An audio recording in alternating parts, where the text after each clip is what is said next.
awakening. I hear the sound of a people rising,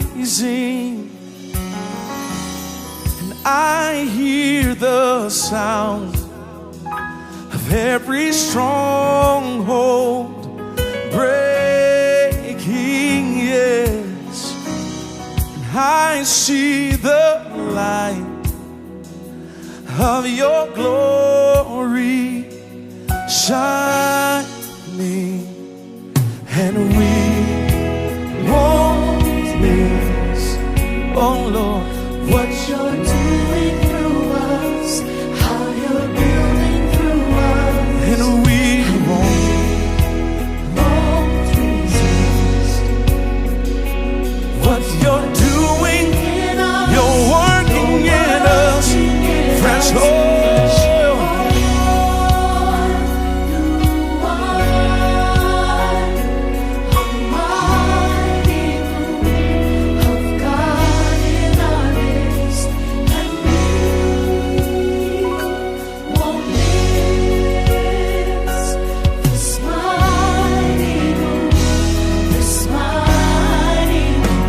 In our midst, oh, we won't miss this mighty move in our midst, God.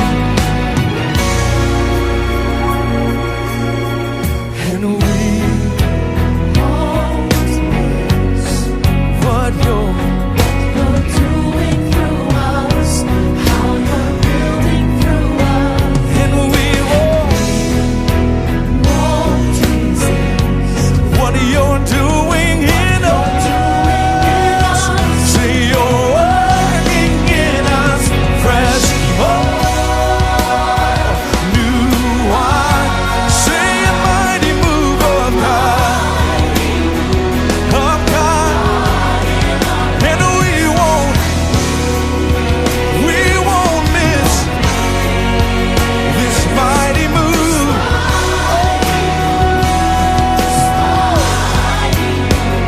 In our We won't miss this mighty move in our midst, God. Oh Lord, we're in great expectation tonight, God. And we say, have your way, Lord. You're doing something great our eyes have never seen. You're doing a new thing. We fully embrace it, Lord. You're doing Something great Yeah. our eyes have never seen. You're doing. New thing. We fully embrace it, Lord. You're doing something, Lord. Doing something great Our eyes, eyes have never seen. Doing God, we fully embrace it, Lord. You're doing something great in our midst. You're doing. We fully embrace it, Lord.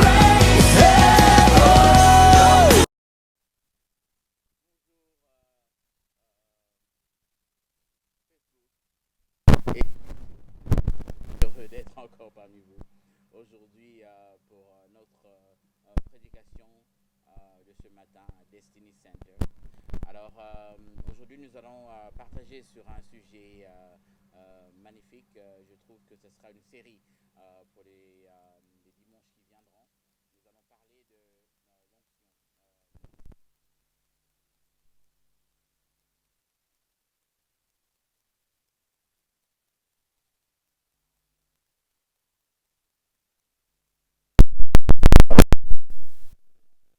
Et le symbolisme de l'onction et c'est quoi son application dans l'Église en ce moment. Alors pour cela, avant de continuer dans cette allocution, je veux prier pour la parole, pour sceller la parole de Dieu. Seigneur, nous te prions dans le nom de Jésus-Christ de Nazareth. Nous prions, Seigneur notre Dieu, que ta présence, Seigneur, nous équipe. Ta présence, Seigneur notre Dieu, nous inspire pour que nous puissions être capables de recevoir de toi, Seigneur, le pain quotidien. Je prie, Seigneur notre Dieu, qu'au travers de cet enseignement, ou sinon de ce message, que quelqu'un soit béni, Seigneur notre Dieu, qui comprenne, Seigneur notre Dieu, l'importance de l'onction dans cette saison, Seigneur notre Dieu, dans la réalité où nous sommes en ce moment. Nous prions, Seigneur, assez que ton esprit, Seigneur, nous convainc du péché, de justice et du jugement au travers de ta parole. Seigneur, nous prions que toute pensée, Seigneur notre Dieu, qui est erronée, puisse être nulle et sans effet, et nous rendons captifs toute pensée à l'obéissance de ta parole qui est Christ. En ce moment, j'ai ainsi prié.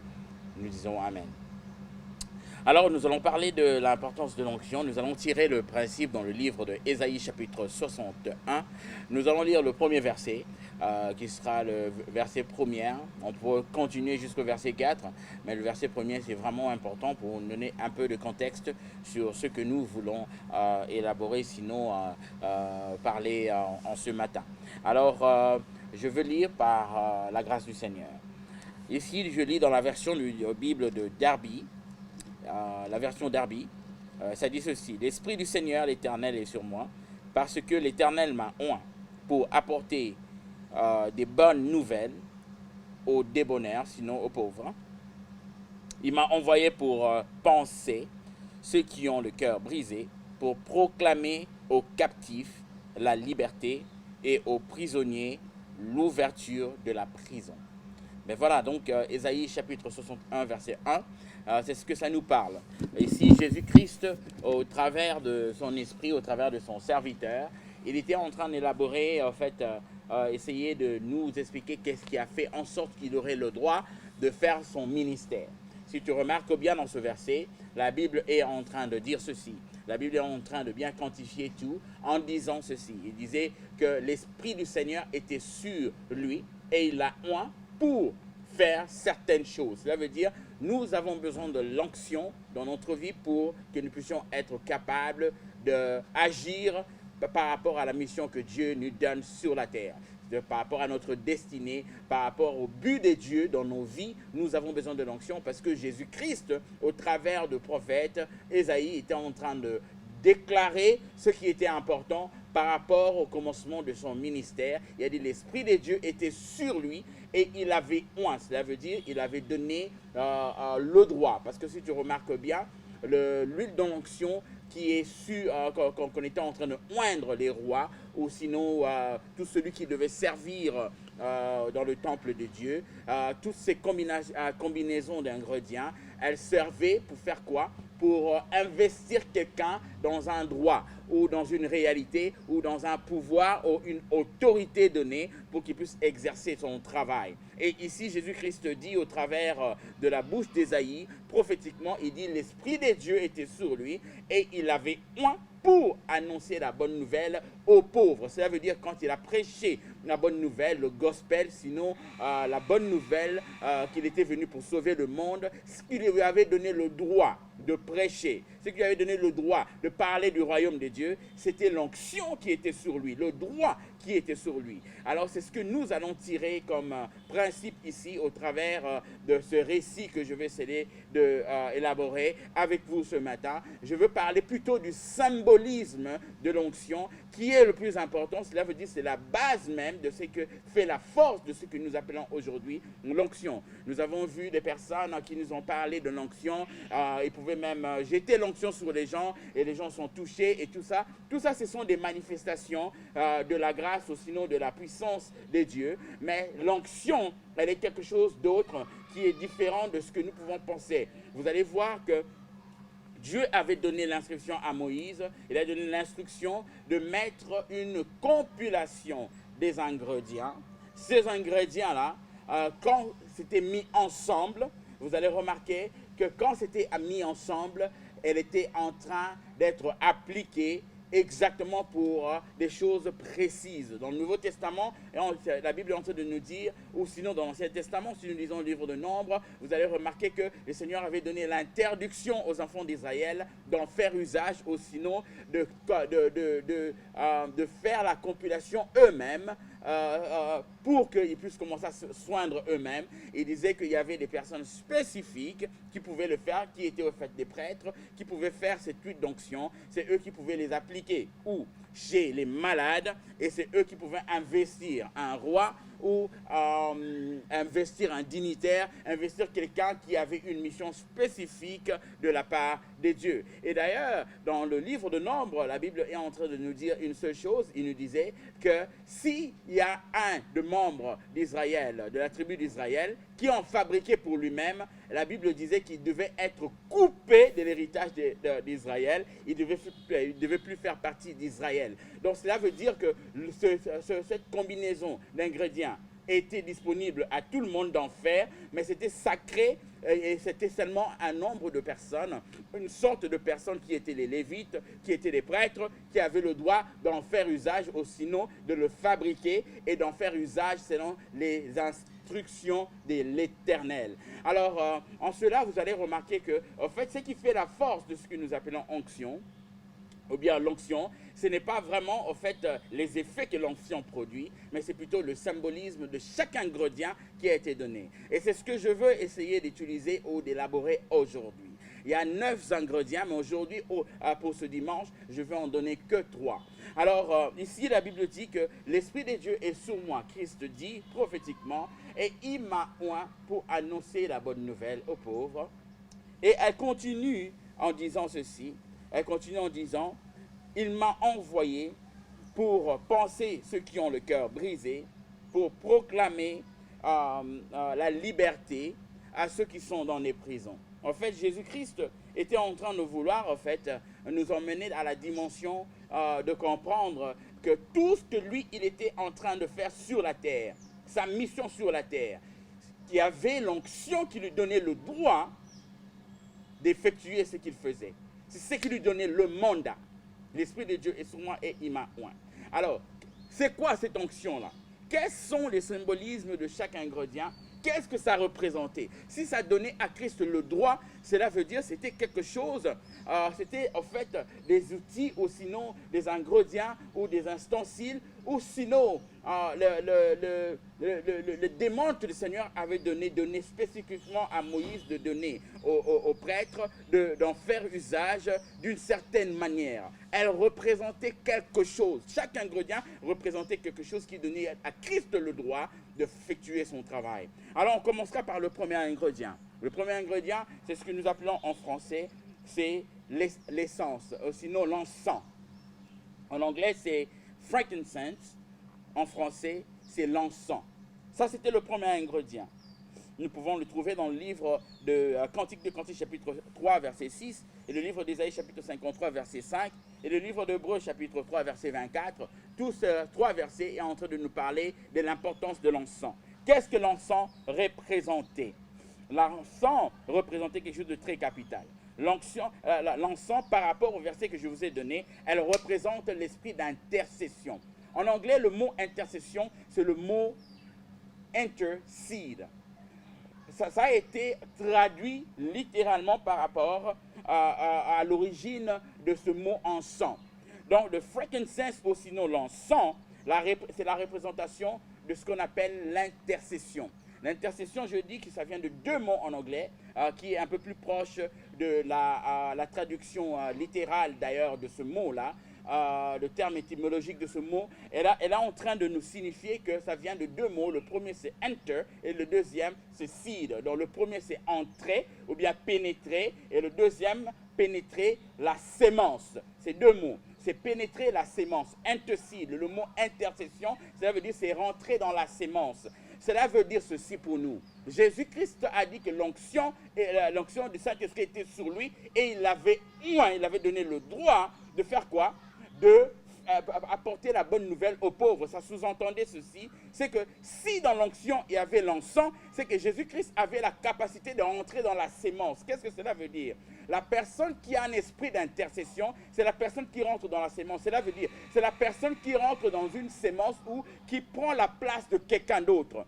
Pour que tu puisses être un bon intercesseur, tu dois être capable de t'oublier toi-même, de rentrer dans la vie de quelqu'un d'autre, le représenter. Et la Bible nous dit que Jésus-Christ, c'est notre intercesseur auprès du Père. Quand il vient pour intercéder pour nous, auprès du Père, cela veut dire qu'il rentre dans notre vie, il vient comme nous et il plaide notre cause. Pourquoi est-ce que Dieu, son Père, l'exauce toujours? C'est parce que dans sa vie, il était prêt à laisser son trône de gloire descendre sur la terre pour nous sauver. Cela veut dire qu'il y avait ce mouvement-là de entrer dans la sémence que nous sommes pour qu'il puisse plaider pour nous. Alors quelqu'un ne peut pas dire que j'ai l'onction s'il n'a pas un esprit d'intercession. Cela veut dire s'il n'a pas un esprit de s'oublier lui-même, de prendre la place des autres, de rentrer dans la sémence des autres, de prendre les problèmes, les situations des autres comme si c'était ses problèmes à lui-même. Alors je dirais à une personne, si vous remarquez une personne qui vous dit qu'il a l'onction,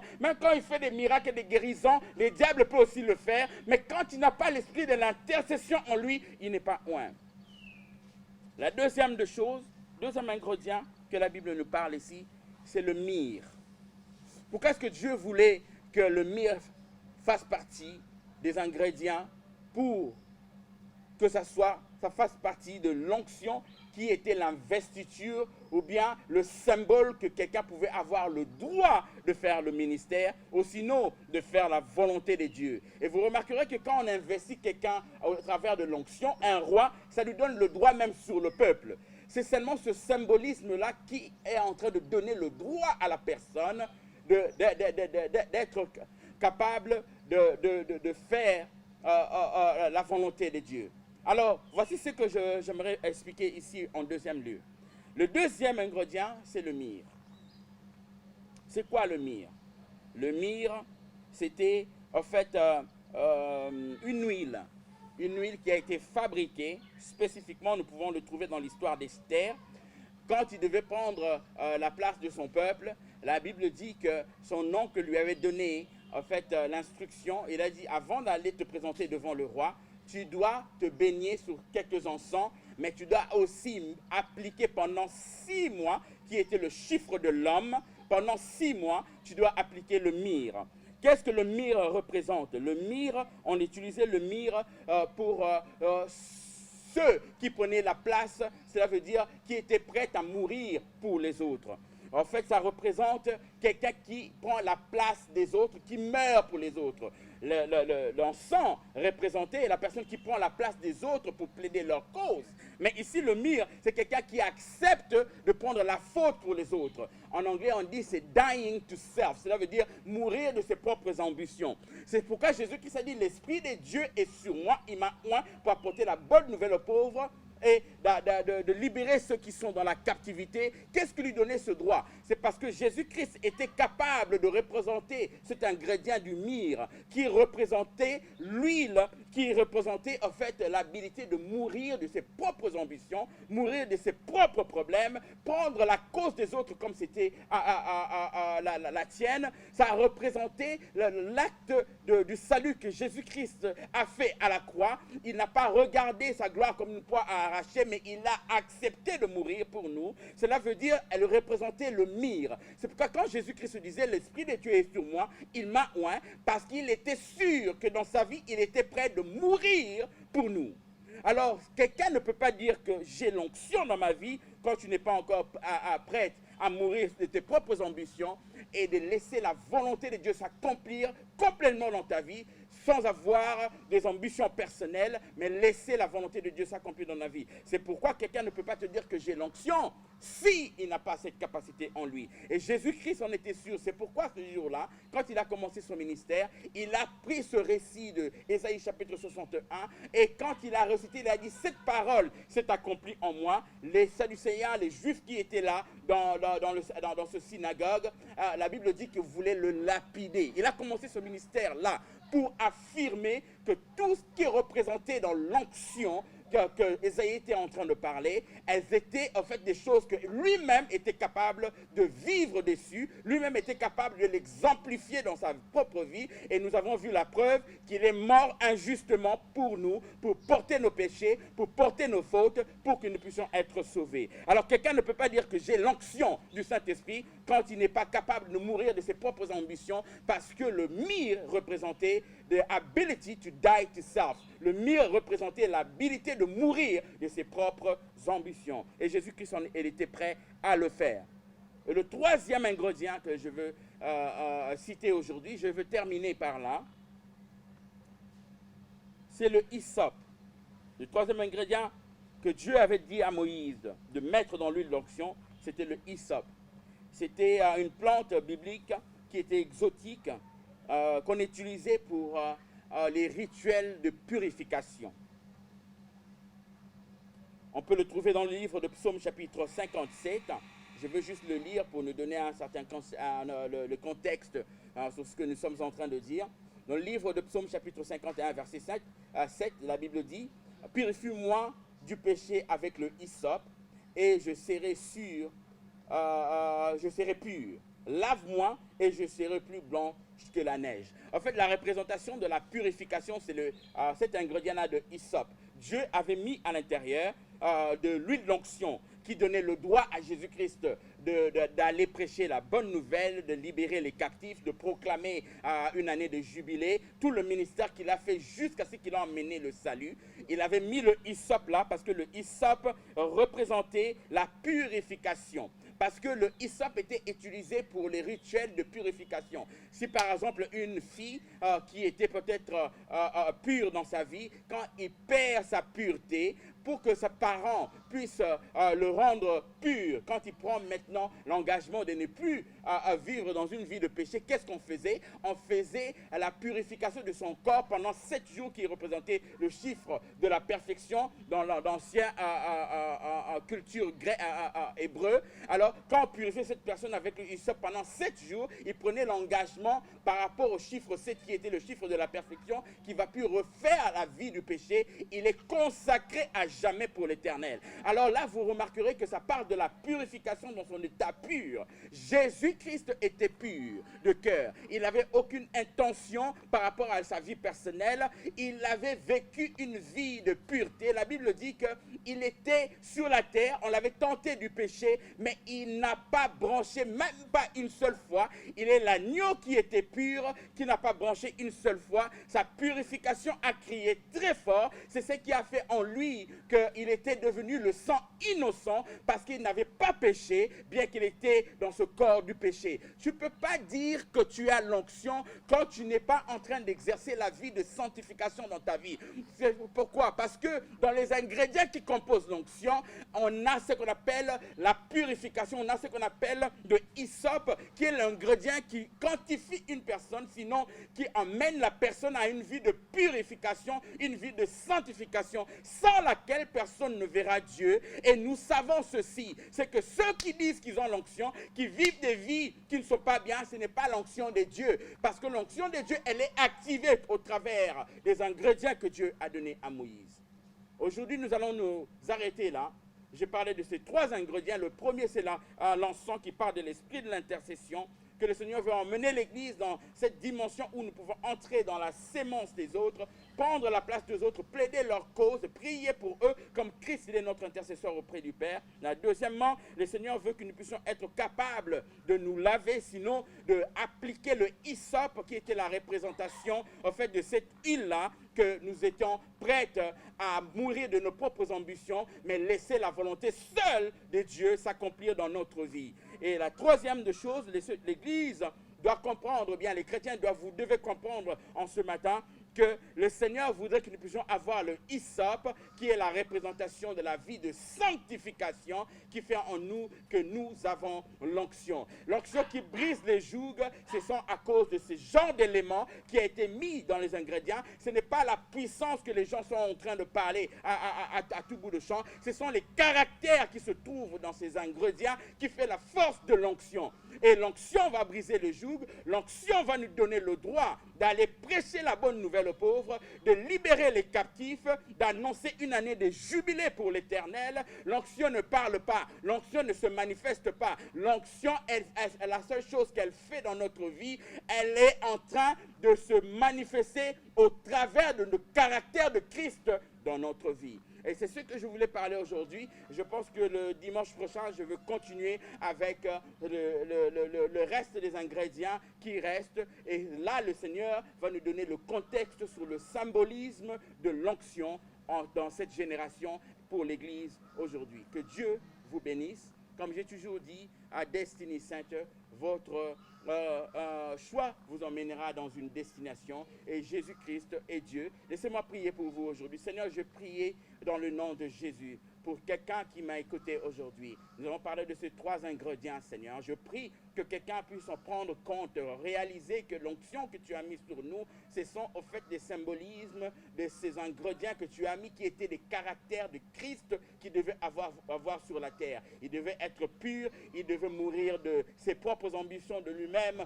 pour nous sauver. Il devait être capable de prendre notre cause. Seigneur, nous prions, Seigneur notre Dieu, je prie en ce moment que tu puisses, Seigneur, emmener ton peuple en cette dimension-là, Seigneur, que nous allons commencer à manifester, Seigneur notre Dieu, les ingrédients de l'onction dans notre vie pour que nous puissions être capables de prêcher la bonne nouvelle aux pauvres, pour que nous puissions, Seigneur notre Dieu, libérer les captifs, pour que nous puissions, Seigneur notre Dieu, apporter une année de jubilé pour ton peuple, pour que nous puissions être capables, Seigneur notre Dieu, de restaurer, Seigneur, des choses qui ont été brisées pendant des générations sur cette terre. Je le déclare et je le décrète dans le nom de Jésus-Christ de Nazareth. Nous remercions encore iPub pour le travail exceptionnel. Vous allez voir l'information à côté de l'écran ou en bas de l'écran de comment vous pouvez envoyer vos vidéos pour qu'ils fassent un excellent travail pour vous. Elle est dirigée par le prophète Élisée Bumba. J'espère que vous allez lui envoyer vos requêtes. Que Dieu vous bénisse. Nous allons nous retrouver le vendredi pour la continuité de notre enseignement sur le prophète ou l'esprit de la divination. Que Dieu vous bénisse.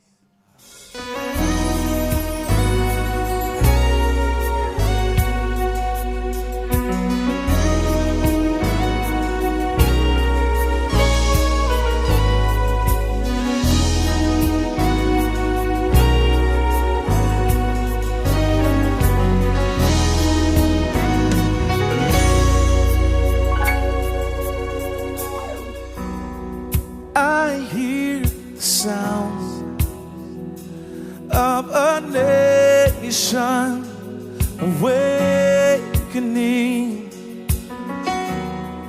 I hear the sound of a people rising. And I hear the sound of every stronghold breaking, yes. And I see the light of your glory shining,